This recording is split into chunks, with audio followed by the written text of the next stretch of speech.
जानते हैं, नहीं जानते होंगे तो चलिए मैं समझा देती हूँ। कभी हम सूरज की तरफ देखते हैं तो क्या हमें सूरज के पीछे की चीज नजर आती है? तो इसका जवाब है नहीं, क्योंकि सूरज अपनी रोशनी केवल एक तरफ नहीं बल्कि चारों तरफ फैलाता है और इसी के कारण हम पीछे के दृश्य पर फोकस ही नहीं कर पाते। असल में चकाचौंध ऐसी ही व्यवस्था को बोला जाता है। एक दूसरी व्यवस्था होती है स्काई ग्लो। रात के समय कभी कभार आपने गौर किया हो तो सड़कों और हाईवे पर दूर चमक रही पीली रोशनी ऐसी नजर आती है जैसे वहां आग लगी हो। एक ऐसा ही दृश्य कभी कभी आकाश में दिखाई देता है जिसका आकार भूखंड जैसा हो जाता है, जिसे हम स्काई ग्लो के नाम से जानते हैं। आदरणीय निर्णायक मंडली, ईश्वर तुल्य शिक्षकगण एवं मेरे प्यारे साथियों, आज मैं आपके समक्ष वक्तव्य के विषय प्रकाश प्रदूषण पर अपने विचार व्यक्त करना चाहूंगी। अभी तक हम मुख्य रूप से 4 प्रकार के प्रदूषण यानी वायु प्रदूषण, भूमि प्रदूषण, जल प्रदूषण एवं ध्वनि प्रदूषण पढ़ते और सुनते आए हैं।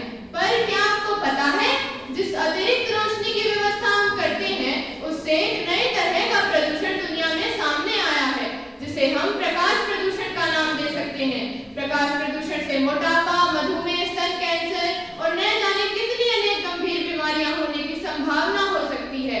हमारे आसपास के प्रकाश से हमारा दिमाग इतना प्रभावित होता है जो कि हमारी नींद को भी बिगाड़ सकता है। जब वातावरण में कृत्रिम स्रोतों की वजह से प्रकाश की मात्रा इतनी अधिक हो जाती है कि हमारी प्रकृति पर इसका नकारात्मक प्रभाव शुरू हो जाए तो इस स्थिति को प्रकाश प्रदूषण कहते हैं। वैसे प्रकाश प्रदूषण कोई नई घटना नहीं है। खासकर पिछले 50 वर्षों में जैसे जैसे देश समृद्ध होते गए और शहरी व्यवस्थाएं बढ़ती गई, भारी प्रकाश की मात्रा भी बढ़ती गई और इसी बढ़ती हुई प्रकाश की मात्रा ने प्रकाश प्रदूषण को जन्म दिया। प्रकाश प्रदूषण अतिचार यानी रईस लोगों द्वारा की गई ऐसी व्यवस्था है जिसमें घर के मुख्य द्वार पर अतिरिक्त प्रकाश किया जाता है। आज हांगकांग, सिंगापुर, कतर, कुवैत विश्व में सबसे ज्यादा प्रकाश प्रदूषण से प्रभावित देश हैं। पृथ्वी पर उत्पन्न होने वाला अधिकांश प्रकाश मानव द्वारा उत्पन्न किए गए आविष्कारों से आता है। ऑटोमोबाइल, सड़कों पर की गई रोशनी व्यवस्था, इलेक्ट्रिक लाइट बल्ब इत्यादि कभी पृथ्वी पर सवेरे के पहले और सांझ के बाद भी अंधेरा नहीं होने देते। ऐसे में अगर चीन खुद का चांद भी बना ले तो यह कोई अचंभा नहीं होगा। हाँ, इससे वहां के पेड़ पौधे, जीव जंतु और यहाँ तक कि मनुष्य भी चैन की नींद तो नहीं सो पाएंगे। प्रकाश प्रदूषण किसी एक प्रकार से नहीं बल्कि कई प्रकार से होता है। अभी दोहराए गए उदाहरण चकाचौंध व स्काई ग्लो दोनों प्रकाश प्रदूषण के ही प्रकार हैं। प्रकाश प्रदूषण के दुष्प्रभाव की अगर बात करें तो मनुष्य और पृथ्वी के साथ साथ पारिस्थितिक तंत्र पर भी इसका प्रभाव पड़ता है, यातायात पर भी इसका प्रभाव पड़ता है, नींद की समस्या, संसाधनों की बर्बादी तथा वन्य जीवन पर तो इसके अनेक दुष्प्रभाव हैं। अंत में अपने वक्तव्य को विराम देने से पूर्व प्रकाश प्रदूषण के दुष्प्रभाव तथा प्रकाश प्रदूषण के समाधान और इसके उपायों के बारे में बात करना चाहूंगी। हल करने के लिए 2 बुनियादी दृष्टिकोण हो सकते हैं।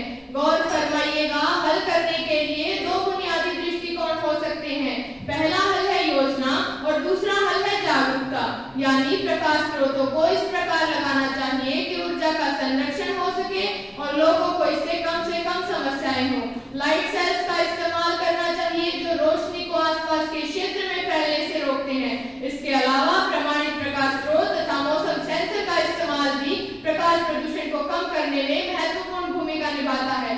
शिक्षा और जागरूकता भी इस विषय में अति महत्वपूर्ण है। इसके अलावा आप भी अपने मित्रों से प्रकाश प्रदूषण के बारे में अपने विचार साझा कर सकते हैं, जैसे मैं आपसे साझा कर रही हूँ।